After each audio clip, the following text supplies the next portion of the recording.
En primer lugar, vamos a ver ahí que el camino de Saulo era un camino de conocimiento. Él dedicó su vida al conocimiento. Decía, él estudió, se especializó y él tenía un conocimiento de la ley como cualquier otro no lo podía tener. Dice que dentro de las características que él tenía, dice que era un hebreo de hebreos. Dice, y aún la idea es que él ya tenía aproximadamente dentro de la tradición judía, ya tenía un poco más de 30 años, porque a través de después de los 30 años ellos ya recibían ciertas responsabilidades. Así que vamos a ver que en ese camino del conocimiento, Saulo se convirtió en un hombre que había desarrollado un celo religioso. Ahora, el conocimiento es bueno, pero podemos llevar el conocimiento a un extremo. Y eso es lo que sucedió en la vida de Saulo. Su conocimiento acerca de la ley y de las tradiciones lo llevaron a tener un celo religioso que se convirtió en algo en el cual le llevó a consentir en la muerte aún de Esteban. Le llevó a perseguir, ¿verdad?, a los creyentes, a los cristianos. Él no podía identificar las profecías que se venían haciendo desde principios del Antiguo Testamento acerca de la persona del Mesías. Su conocimiento le había llevado a una situación de un celo enfermizo. Hemos hablado de que el celo, ¿verdad?, es bueno cuando hablamos de que es algo para proteger a alguien, ¿verdad? Cuando yo tengo celos por alguien, ¿sí?, pero es malo cuando tengo celos de alguien. ¿Se acuerdan que dijimos así? Y dice que Dios es celoso por nosotros, pero a veces nosotros somos celosos de cosas, ¿verdad? Ahora, Dios guarda nuestra vida, pero este era un celo enfermizo de parte de Saulo, que lo llevó, dice los primeros versículos, a pedir estas cartas. Ahora, si él tenía éxito en Damasco, un lugar alejado, seguro tenía las puertas abiertas para recibir carta e ir en toda esa zona de Judea y de Samaria para traer a aquellos que habían sido dispersados. Y entonces, esto que estaba creciendo y multiplicándose, frenarlo, porque era una amenaza en cuanto a la tradición judía. Ahora, vamos a ver que no solamente el camino que Saulo había elegido era un camino del conocimiento, sino también era un camino, ¿verdad?, ahí, del consentimiento. Vimos en el versículo 8, en el capítulo 8, el versículo 1, que él consentía en la muerte de Esteban. Y él decidió tomar el camino del consentimiento de la muerte de los creyentes, del consentimiento de frenar la obra de Dios. Y eso le trajo como resultado una ceguera espiritual. Él no podía ver las cosas espirituales. Él no podía observar los milagros que Dios estaba haciendo en ese momento alrededor de todo lo que era Jerusalén, de Judea y de Samaria. Estaba totalmente cegado. Pero qué interesante que ahora el camino de Dios era algo diferente. Entonces, en primer lugar encontramos a Saulo y su camino, el que decidió un consentimiento en cuanto a la muerte y le llevó una ceguera espiritual. Pero ahora vamos a hablar acerca del camino de Dios. Y en este camino a Damasco se unen estos dos caminos, ¿no? Y vamos a recordar ahí lo que dice Isaías capítulo 55 y versículo 6. Ahí en los separadores que nosotros regalamos a quienes nos visitan por primera vez, está un texto en Isaías capítulo 55 en el versículo 6 y dice: buscad a Jehová mientras puede ser hallado, llamadle entre tanto que está cercano. Isaías 55, 6 hasta el 10. Y el versículo 7 dice así: deje el impío su camino y el hombre inicuo sus pensamientos, y vuélvase a Jehová, el cual tendrá de él misericordia, y al Dios nuestro, el cual será amplio en perdonar. Porque mis pensamientos no son vuestros pensamientos, ni vuestros caminos mis caminos, dijo Jehová. Como son más altos los cielos que la tierra, así son mis caminos más altos que vuestros caminos, y mis pensamientos más que vuestros pensamientos. Porque como desciende de los cielos la lluvia y la nieve y no vuelve allá, sino que riega la tierra y la hace germinar y producir, da semilla al que siembra y pan al que come. Así será mi palabra que sale de mi boca, no volverá a mí vacía, sino que hará lo que yo quiero y será prosperada en aquello para que la envíe. Los caminos de Dios no son nuestros caminos. Ahora, muchas veces nosotros tal vez hemos tomado ciertos caminos en nuestra vida, ¿no?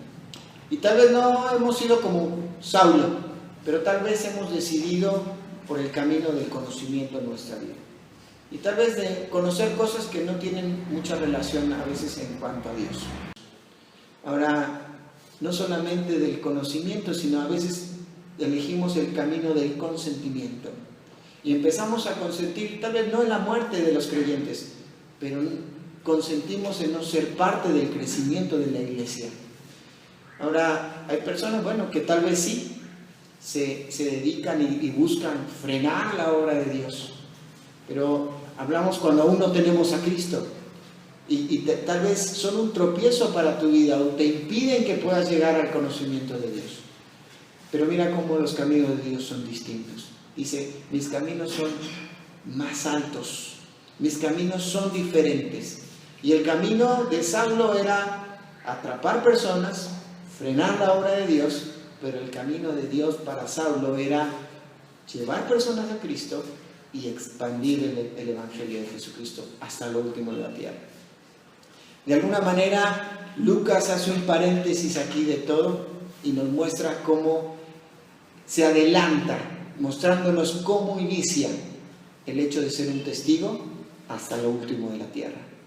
Y aquí vamos a avanzar, mirando que ese camino de Dios es un camino de tierra. ¿Sí? Dice ahí que el versículo,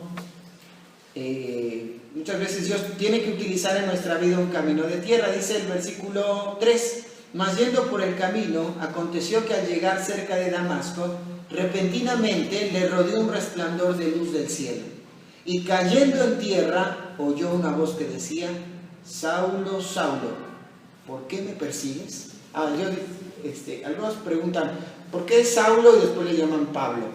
¿Okay? Dijimos que él venía de la tribu de Benjamín. ¿Saben quién fue el personaje más sobresaliente de la tribu de Benjamín?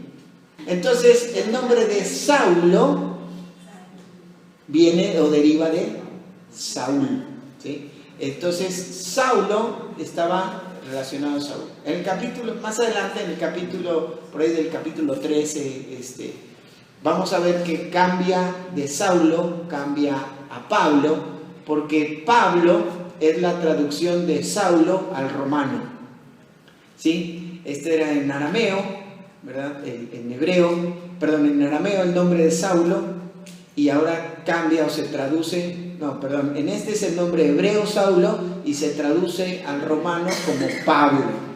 Y saben, me encanta porque Pablo era aquel que iba a llevar el evangelio a los gentiles. Y por eso se identifica ahora con el nombre de Pablo. Y por eso conocemos al apóstol Pablo, que es este mismo Saulo. Y ahora entonces Dios, el Señor Jesucristo, hace que Saulo, ahora sí, trague polvo, ¿no? Y lo hace caer en ese camino en tierra. Ahora, los caminos de Dios son así. Muchas veces el Señor va a tener que llevarnos a lo más bajo, para que entonces nosotros podamos llegar al conocimiento de su persona. Porque tal vez el conocimiento, el celo religioso, el consentimiento y nuestra ceguera espiritual no nos permiten entender y comprender quién es Jesucristo. Y Dios muchas veces utiliza ese camino de tierra para llevarnos ahí. Pero a veces Dios tiene que llevarnos a lo más bajo. Y ese es su camino. Nos lleva a lo más bajo para que podamos reconocer nuestra condición de pecado y podamos mirar hacia Él.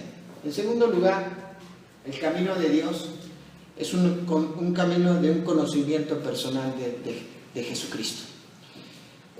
Fíjense, me encanta esta parte, dice, Saulo, Saulo, ¿por qué me persigues? Y el verso 5 dice, él dijo, ¿quién eres, Señor? Y le dijo, yo soy Jesús, a quien tú persigues, dura cosa te es dar coces contra el aguijón. Dice, él temblando y temeroso dijo, Señor, ¿qué quieres que yo haga? Y el Señor le dijo, levántate y entra en la ciudad y se te dirá lo que debes hacer. Todo el conocimiento que Saulo tenía de la ley del Antiguo Testamento, cuando escuchó al Señor Jesucristo y lo vio frente a él, me imagino que vino como toda una película a su vida y todo comenzó a engranar.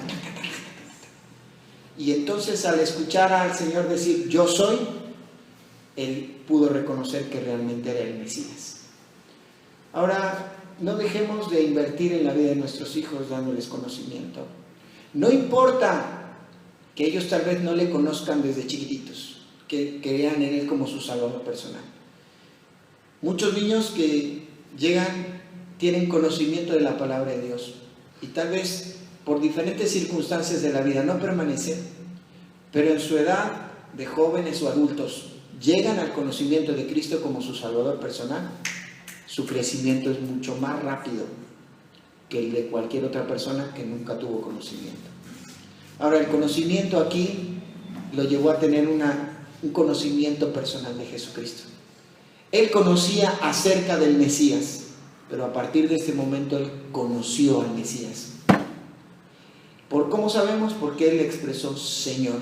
Y la palabra hebrea que utiliza ahí quiere decir aquel que tiene toda la potestad. Sobre ti coloco mi vida. Es lo que está diciendo acá. Señor, ¿qué quieres que yo haga? ¿No? Qué impresionante. Porque no solamente reconoció aquel a quien, entre comillas, defendía, sino se rindió delante de él. Ese es el camino del Señor. Cuando comenzamos a transitar por el camino, entonces podemos reconocer que Él es el dueño de todo y que Él es el que merece que yo me coloque delante de su camino. Pero en tercer lugar, vamos a ver que el camino de Dios es un camino difícil. Más adelante vamos a ver cómo Él comienza a compartir. Fíjense lo que dice el versículo 20. Enseguida predicaba a Cristo en las sinagogas diciendo que este era el Hijo de Dios. Aquel que él perseguía, ahora Saulo predicaba que este era el Hijo de Dios. ¿Por qué? Porque ahora le había conocido personalmente. Y todo lo que tenía de conocimiento, ahora sabía que esto era una realidad. Pero dice los siguientes versículos. Y todos los que le oían estaban atónitos y decían, ¿no es este el que asolaba en Jerusalén a los que invocaban este nombre y a eso vino acá para llevarlos presos ante los principales sacerdotes? Pero Saulo mucho más se esforzaba y confundía a los judíos que moraban en Damasco, demostrando que Jesús era el Cristo. Ahora, todo ese conocimiento, ¿saben qué? Es el Cristo. ¿Por qué? Porque miren, en esta parte del Antiguo Testamento dice esto. Él es el Cordero, ¿verdad? Él es el que entregó su vida. Este es el Cordero de Dios que quita el pecado del mundo. Con aquellos que hemos visto el estudio de conexión, ¿verdad? Que cuando llegamos a Cristo, cómo todo empieza a embonar, ¿no? Así es. Ahora imagínate Saulo que tenía un conocimiento detallado de la Escritura. Todo ahora llevaba hacia que Jesús es el Cristo. Y tenía todos los argumentos para mencionar. Pero fíjate lo que trajo como resultado. Dice, pasados 23, muchos días los judíos resolvieron en consejo matarle. Ahora el que buscaba para matar, ahora estaba siendo buscado para ser muerto.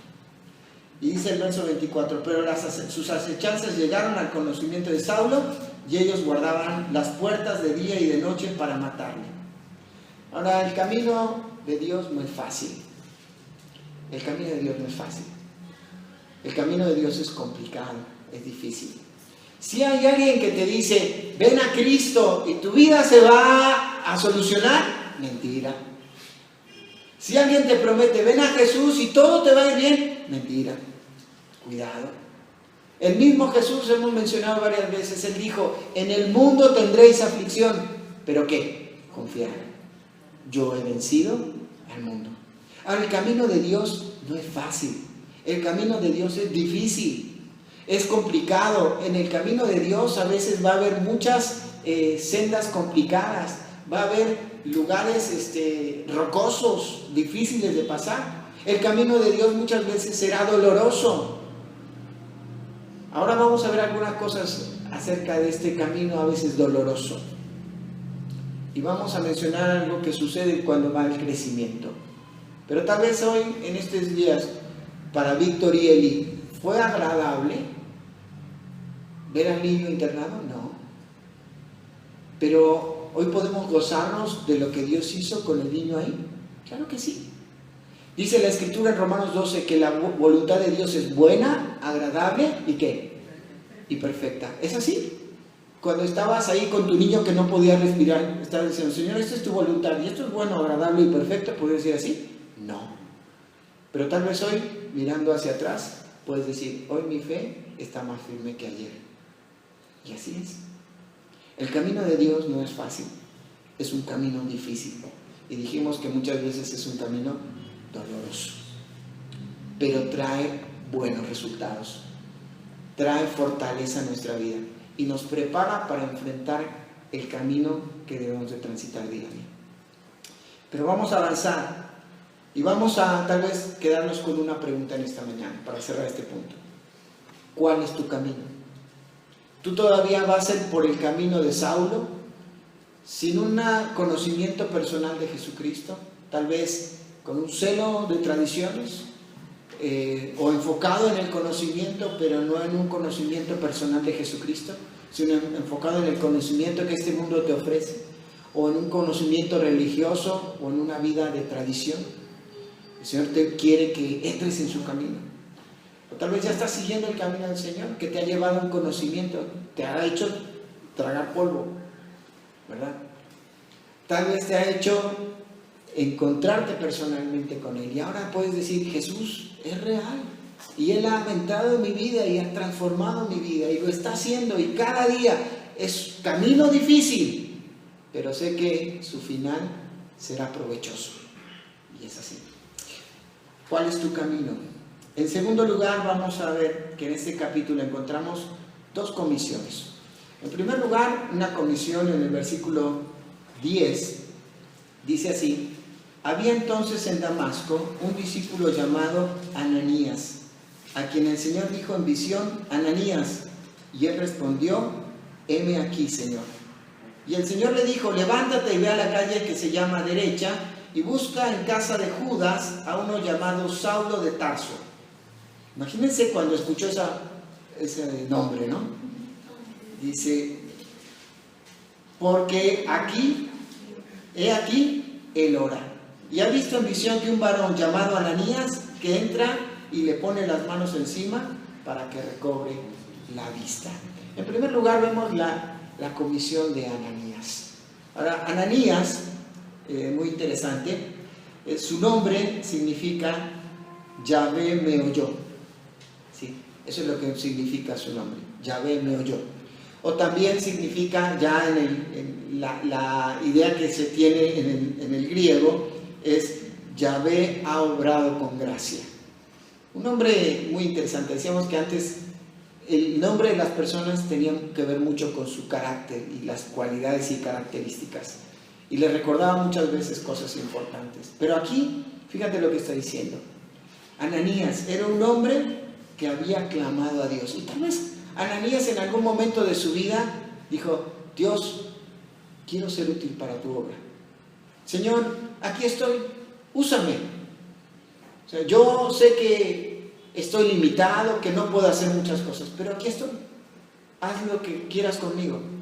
Yo sé que en tu gracia has traído muchos beneficios a mi vida, porque también significa Yahvé ha obrado con gracia. ¿Sí?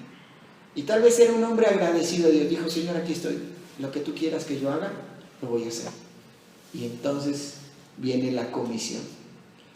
Que tenían que ir a buscar a aquel que venía a matarlos. Aquel que venía a aprender a todos los creyentes que habían sido dispersados, llevarlos ahora a Jerusalén. Tremendo. Yo creo que en este momento debe haber habido una consternación en la vida de Ananías. debe haberse creado un conflicto en el corazón de Ananías.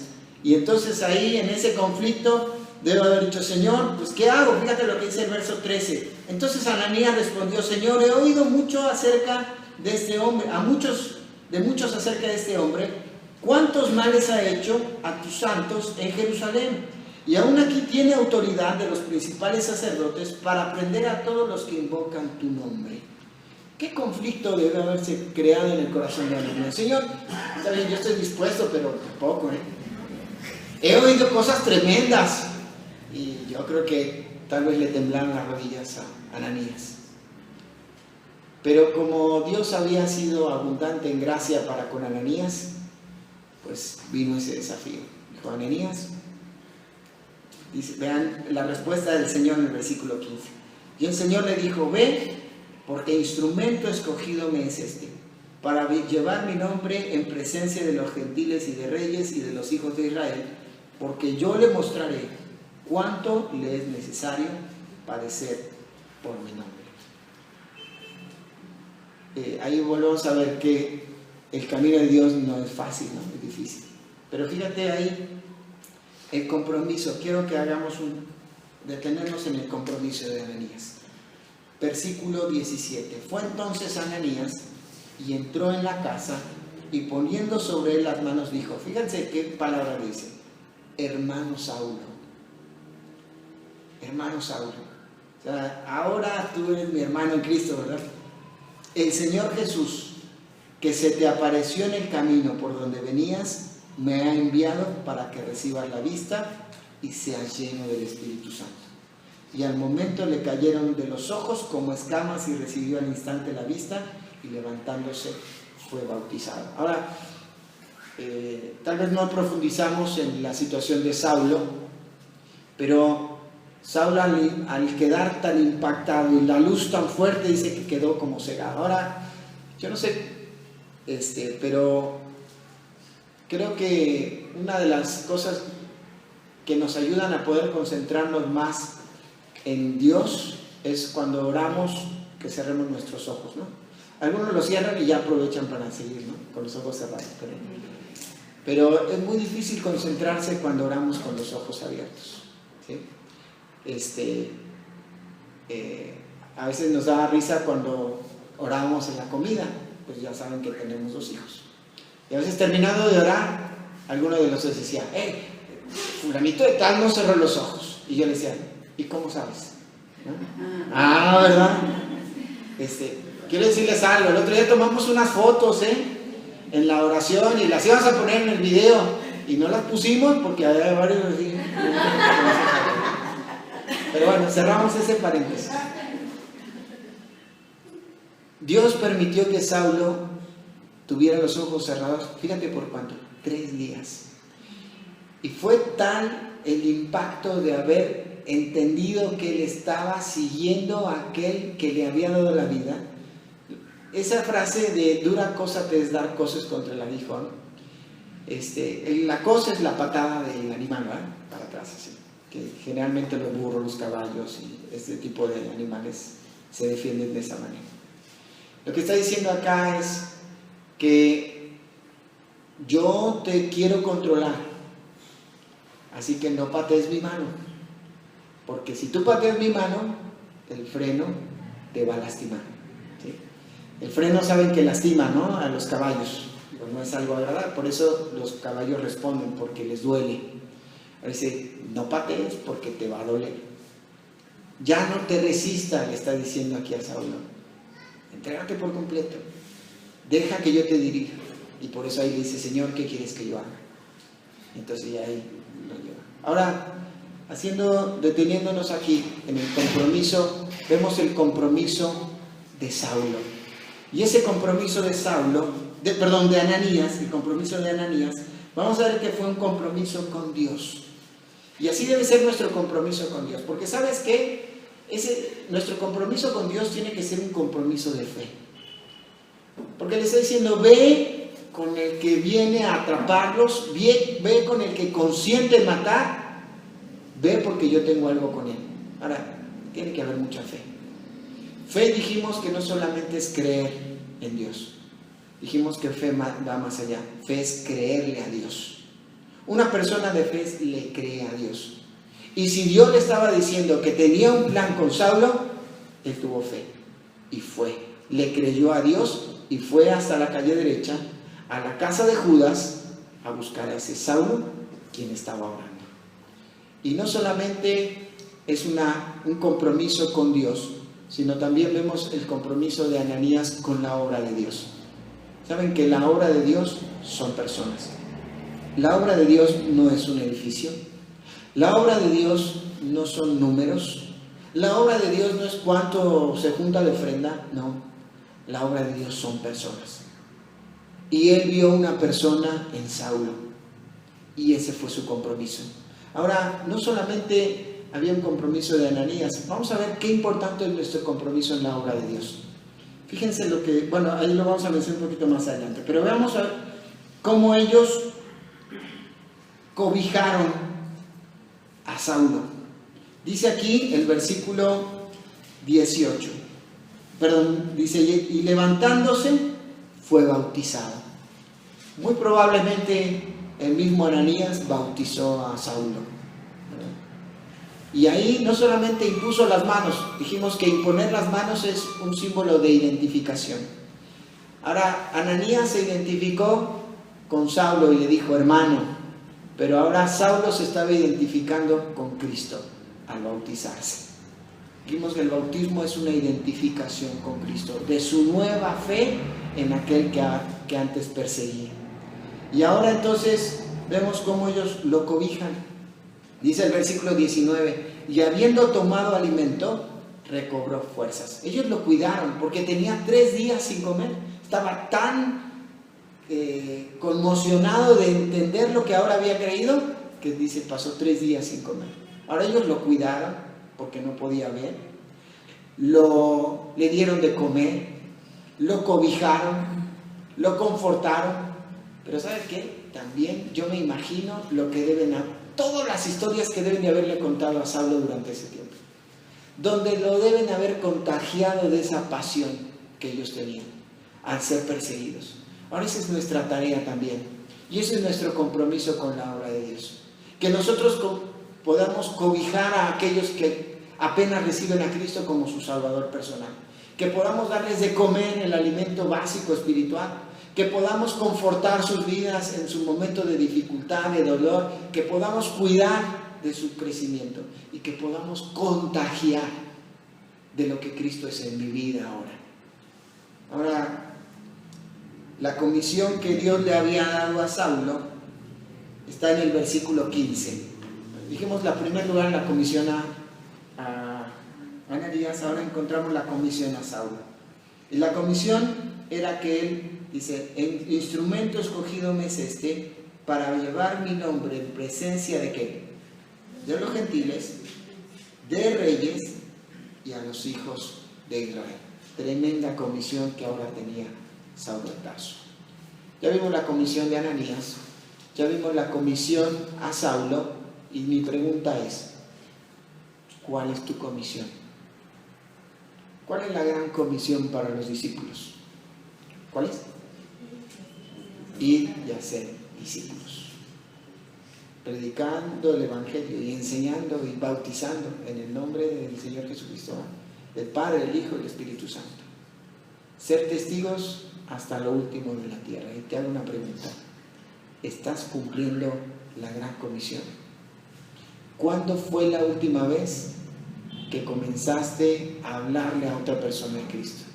¿Cuándo fue que comenzaste a trabajar en un discipulado? Algunos de ustedes son nuevecitos del Evangelio y algunos de ustedes están todavía siendo discipulados. Este es el desafío. Esta es nuestra comisión, discipular a otros, la mayoría, ¿no? Y los que ya tienen tiempo en el Evangelio, ¿alguna vez discipulaste a alguien? Tal vez todavía nunca te discipularon. Bueno, necesitas recibir el discipulado para aprender cómo discipular a otros. Trabaja en eso. Vamos a avanzar y vamos a cerrar esta. Y bueno, y la comisión también de Saulo era padecer en el nombre de Cristo, ¿verdad? Muy bien.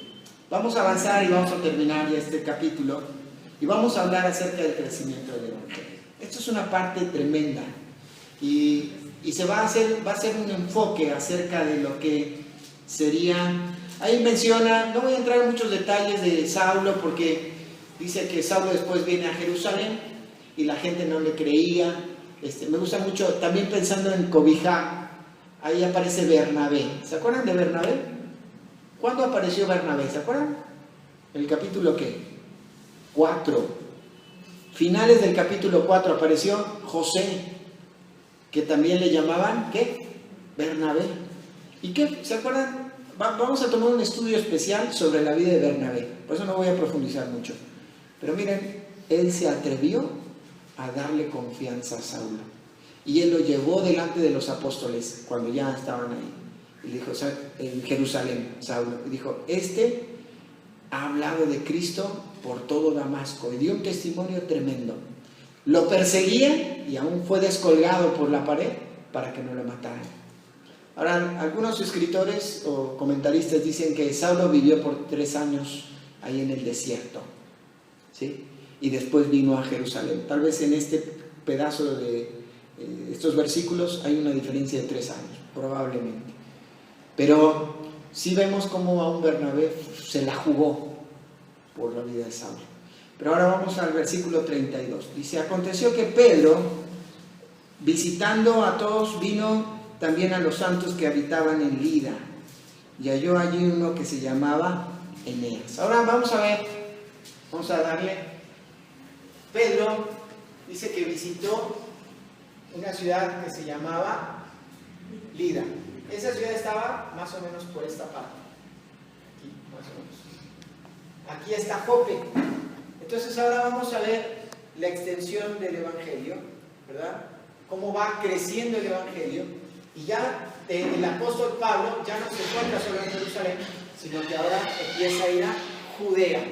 Y se traslada a esta zona, y entonces dicen que ahí en Lida, él visita a un hombre llamado Eneas. No tenemos mucho conocimiento, ni siquiera logré encontrar qué significa el nombre de Eneas, pero lo que sí es que Dios usó a Eneas de una forma tremenda. Ahora, vamos a ver cómo el crecimiento del Evangelio viene porque hubo convertidos a través del testimonio de Eneas. Vamos a ver lo que dice la Escritura. Dice, halló allí a uno que se llamaba Eneas, que hacía 8 años que estaba en cama, pues era paralítico. Y le dijo Pedro, Eneas, Jesucristo te sana, levántate y haz tu cama, y enseguida se levantó. Y le vieron todos los que habitaban en Lida y en Sarón, los cuales se convirtieron al Señor. Dice entonces que todos los que habitaban en Lida y en Sarón, que era una ciudad cerquita ahí que estaba ahí tras Lomita. Dice, todos los que habitaban ahí conocían y sabían de Eneas, que estaba paralítico y que tenía 8 años en cama. Ahora, ¿perdón? 8 años en cama, ¿verdad? Porque era, dice, el paralítico. Pero de repente, dice, no solamente se levanta. Me gusta cómo Dios hace las cosas, ¿no? Dice, levántate y haz tu cama. Así que en las mañanas cuando levantemos a los hijos, dice, levántate y haz tu cama, como niñas, ¿verdad? Ahora, fíjate bien, dice que muchos, no dice muchos, ¿no? Dice, todos creyeron, todos se convirtieron. La palabra conversión es dar la vuelta, está relacionado a lo que es el arrepentimiento, ¿no? Entonces algunos dicen, ¿cuándo te arrepentiste? Tú le dices, pues el día que me convertí. Bueno, puedes usar cualquiera de las dos palabras, ¿ok? Ahora, está aquí, vemos cómo muchos se convierten, más bien dice, todos se convirtieron por el testimonio de Eneas. Y aquí quiero parar un momento. La enfermedad de Eneas fue un vehículo para que la gente de esos 2 poblados creyeran en Cristo como su Salvador personal. Hermanos, no te extrañe que en algún momento de tu vida venga una enfermedad a tu vida. Dios se glorificó a través de la enfermedad en la vida de Eneas. Dios también permite las enfermedades. Algunos dicen que, y predican, ¿no? Y gritan y dicen que ningún cristiano se puede enfermar si realmente eres cristiano. Porque Él llevó nuestras enfermedades y si te enfermaste es porque es causa del pecado, ¿no? Sí, muchas veces hay enfermedades que vienen como consecuencia del pecado. Pero muchas veces Dios va a permitir enfermedades en nuestra vida para que el Evangelio llegue a otras personas. Lo estamos viendo en estos días, ¿o no, Eli? Escuchamos hoy a la mañana que Amelia, bueno, Eli, quiero contar la historia porque algunos tal vez no lo saben. Eli llevó a Isaac, Dios usó a Isaac a través de su enfermedad para llegar al hospital infantil y ahí encontraron a una mujer que ya Eli había visto en algún otro momento aquí en el hospital general con su bebé que tiene convulsiones. Más de un mes tiene ya internado el niño, con convulsiones. Tiene un virus en el cerebro que le provoca las convulsiones y entonces hasta el día de ayer fue que ya descubrieron cuál es la razón de esas convulsiones. El niño ya tiene un daño en su cerebro. Una mujer que tal vez no tiene muchas cosas en contra. Sufre enanismo, porque tiene un problema de síndrome de enanismo, ¿no? Así se llama. Es enanita. Tiene su niño 1 año 4 meses. Y Dios lleva a Isaac, a Eli, y entonces Eli le cuenta a Ale, mira, aquí hay una persona que tiene necesidad. Y entonces a través de la enfermedad el Evangelio llega y Amelia recibe a Cristo como su Salvador personal. Ahora, Dios muchas veces va a permitir las enfermedades para que el Evangelio pueda llegar a otros. Así es el obrar de Dios. Siempre y cuando las oportunidades y las situaciones que lleguen a nuestra vida, nosotros las podamos aprovechar. Ahora, no dejes de glorificar a Dios aún en la enfermedad. Yo siempre he dicho, a veces uno va a animar a los enfermos y ve su fe en esas personas, su amor hacia Dios y sale más animado, ¿no? Uno termina siendo animado. Ahora, que la enfermedad y las situaciones sean un vehículo para que otras personas lleguen a Cristo. Pero no solamente relata acerca de Eneas, sino también dice que cerca, ya vimos ahí, estaba la ciudad de Jope. Y entonces los que estaban en Jope se enteraron de que Pedro estaba ahí y que había sucedido esto con Eneas. Y dice que la ciudad de Jope, versículo 36, había entonces en Jope una discípula. Me encanta este título. ¿Qué dice? ¿Era una cristiana? ¿No? ¿Era una qué? Una discípula. Okay. Y dice, llamada Tabita, que traducido quiere decir Dorcas. O sea, quedamos en la misma. Dice, esta abundaba en buenas obras. Aquí viene lo interesante. En limosnas que hacía, y aconteció que en aquellos días enfermó y murió. Después de lavada, la pusieron en una sala. Y como Lida estaba cerca de Jope, los discípulos, oyendo que Pedro estaba allí, le enviaron 2 hombres a rogarle, no tardes en venir a nosotros. Levantándose entonces Pedro fue con ellos y cuando llegó, le llevaron a la sala donde la rodearon todas las viudas, llorando y mostrando las túnicas y los vestidos que Dorcas hacía cuando estaba con ellas. Ahora vamos a ver algunas cosas importantes a través del testimonio de Dorcas o de Tabita. El nombre Tabita se traduce al griego y es Dorcas, ¿verdad? Pero en la traducción del nombre Dorcas significa gacela. ¿Qué es una gacela? ¿Sí? ¿Saben qué es una gacela? Sí, es un animalito que vive principalmente en África, en muchos lugares de África y en algunas sabanas. Y la característica de la gacela es que es muy ágil, que anda brinca y brinca, es como un venadito, ¿verdad? Y es muy ágil y salta y todo, ¿saben? Así me imagino que sería Dorcas. Yo tengo una Dorcas en mi casa, que anda, salte y salte para acá y para allá, y cuando no está haciendo esto, está haciendo aquello, y cose y todo. Ahora, fíjate cómo nosotros, y esto nos tiene que animar a nosotros, qué lindo que la gente pueda pensar en nosotros y pueda expresarse que somos discípulos. Ahora, ¿todos los que son cristianos son discípulos? No. ¿Todos los discípulos son cristianos? Sí. A ver, dice, ya me revolvió. ¿Podemos creer en Cristo como nuestro Salvador personal? Sí. ¿Pero somos discípulos? No. ¿Qué es un discípulo? Hace poco estuvimos memorizando con mis hijos algunos textos, ¿no? Y dice, ¿qué es un discípulo, hermano? El que quiere ser mi discípulo, ¿qué debe ser? Negarse a sí mismo, tomar su cruz cada día y Dice, el que quiere ser mi discípulo, dijo Jesús, niéguese a sí mismo, tome su cruz, ¿qué dice? Cada día y sígame. Dice, niéguese a sí mismo. Un discípulo de Cristo es aquel que se niega a sí mismo y decide seguir a Cristo cada día.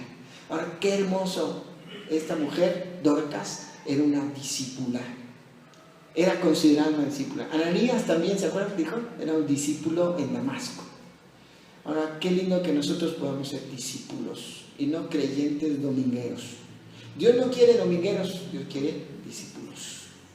Discípulos. Por eso decía, hay cristianos que solo son de domingo, pero hay cristianos que son discípulos. Todos los discípulos son cristianos, pero no todos los cristianos son discípulos. Tenemos que ser discípulos de Cristo. Y dice ahí que Dorcas desarrolló sus dones. Ahora, ¿cuál era el don de Dorcas?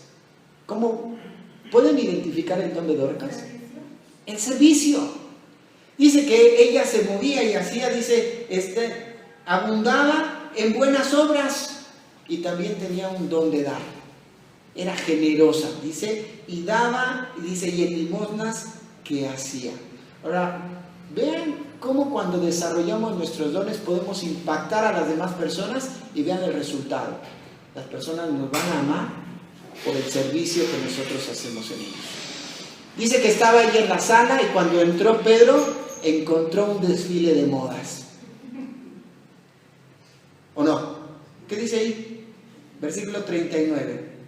Levantándose entonces Pedro fue con ellos y cuando llegó le llevaron a la sala donde le rodearon todas las viudas, llorando y mostrando las túnicas y los vestidos que Dorcas hacía cuando estaba con ellas. ¡Qué horrible! Estaban en su desfile. Era una forma de agradecer lo que Dorcas había hecho por ellas. En memoria de Dorcas, ¿no? Ahora, qué interesante cómo debemos de guardar y cuidar de la viuda. Esta semana también doy gracias a Dios porque muchas de las mujeres de la iglesia empiezan a manifestarse como Dorcas, ¿no? Y el domingo pasado una persona ahí que conoce Guadalupe falleció, su esposo lo asesinaron ahí por el Manhattan, ¿no? El barrio Manhattan, ¿no? Lo mataron al muchacho. 5 niños, la más grande de 8 años, más chiquito como de año y medio, ¿no? Por ahí, 1 año. 5. Y sabes que ese es el trabajo de la iglesia. Yo siempre pienso que tal vez en el caso de Amelia o en el caso de esta señora Ana, debe venir la pregunta de decir, ¿y dónde está Dios? ¿Dónde está Dios? Me acaban de matar a mi esposo, me quedé con 5 niños, lo mataron enfrente de ella y de sus niños. Tremendo. Un niño que se convulsiona y cada vez que se convulsiona, en el caso de Amelia, sus neuronas mueren y ya tiene un daño irreversible y no saben cómo va a quedar. Y la pregunta no es, ¿dónde está Dios? ¿Sabes que Dios está a través de la iglesia? Y yo doy gracias a Dios porque enseguida se empezaban a mover las hermanas. Y el lunes le llevaron de comer a los niños. El martes se juntó una despensita y le llevaron despensa. Ya otros hermanos, aún de otras iglesias, comenzaron a moverse y a aportar. Y ya se le tiene guardada otra despensita para llevarle la próxima semana. Ahí está Dios. a través de la iglesia. Me encanta, ¿saben qué ha tocado el corazón de Amelia? Que le han llevado ya de comer desayuno, comida y cena al hospital, porque no le pueden llevar. Y ahora que su niño está internado, no tenía a veces. Y le han llevado desayuno, comida y cena. Y hay hermanas que están anotadas en la lista. Esposos, apoyémoslas. Mujeres, si no han sido parte, sean.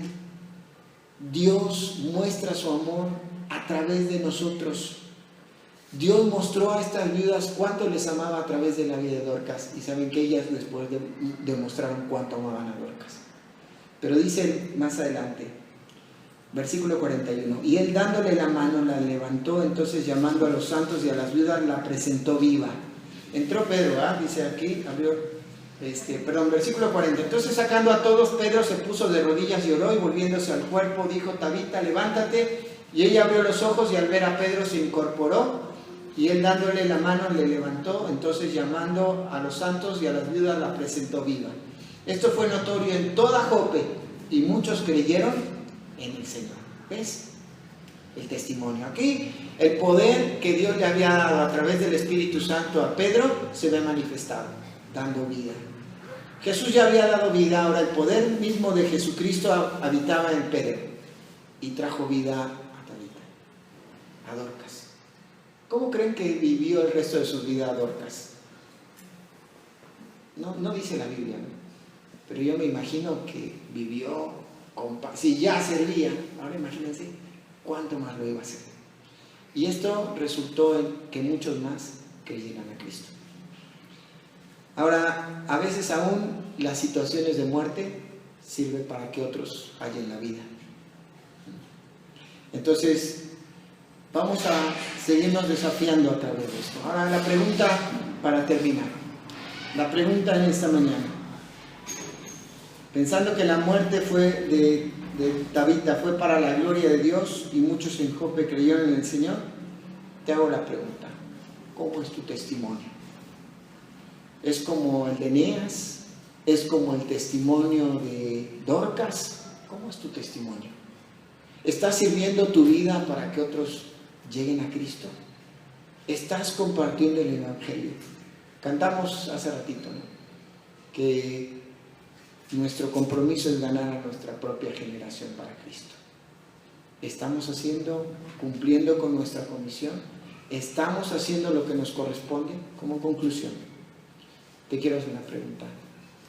¿Estás viviendo como discípulo? Y otra, ¿estás haciendo discípulos? Si yo no estoy viviendo como discípulo, tengo que comenzar a ser un discípulo. Y en segundo lugar, si ya soy un discípulo, tengo que comenzar a hacer otros discípulos. Llévate ese desafío en esta mañana y piensa cómo Dios va a hacer cosas grandes también a través de tu vida. Vamos a terminar con una oración. Señor, damos gracias porque tu palabra es viva y eficaz. Y Señor, tu palabra nos motiva y nos anima a ser discípulos tuyos. Gracias porque vemos el ejemplo de hombres y mujeres y nos anima, Señor. Yo doy gracias por nuestra iglesia, por tu iglesia en la cual nos permites que nosotros participemos, y doy gracias por la vida de las hermanas que han hecho a un lado la religiosidad y se han vuelto prácticas. Gracias porque podemos, Señor, ver cómo tú estás obrando y que, Señor, ese es tu propósito como iglesia. Señor, hay tantas iglesias que hoy han desviado el rumbo y están, Señor, metidas en tantos problemas, conflictos, peleas, metidos en la vanidad, pensando en los edificios, en las comodidades, y se han olvidado de que tú te manifiestas a través de la iglesia en aquellos que tienen necesidad. Señor, nos gustaría y quisiéramos llegar a tantas personas que están en los hospitales, en las cárceles, en la calle, que tienen necesidad, pero Señor, no podemos, nos hace falta, pero sabemos y queremos, Señor, tomar el desafío de comenzar a ser más discípulos, de poder extender tu evangelio a más personas para que ellos puedan, Señor, llegar a más necesitados. Señor, guíanos hacia Saulos, que sean instrumentos escogidos tuyos para que lleven el Evangelio. Señor, motívanos a ser como Eneas, motívanos a ser como Dorcas, para que podamos desarrollar nuestros dones y talentos y servirte a ti. Señor, dejamos nuestra vida en tus manos y te pedimos que nos bendigas en el nombre de Cristo Jesús. Amén.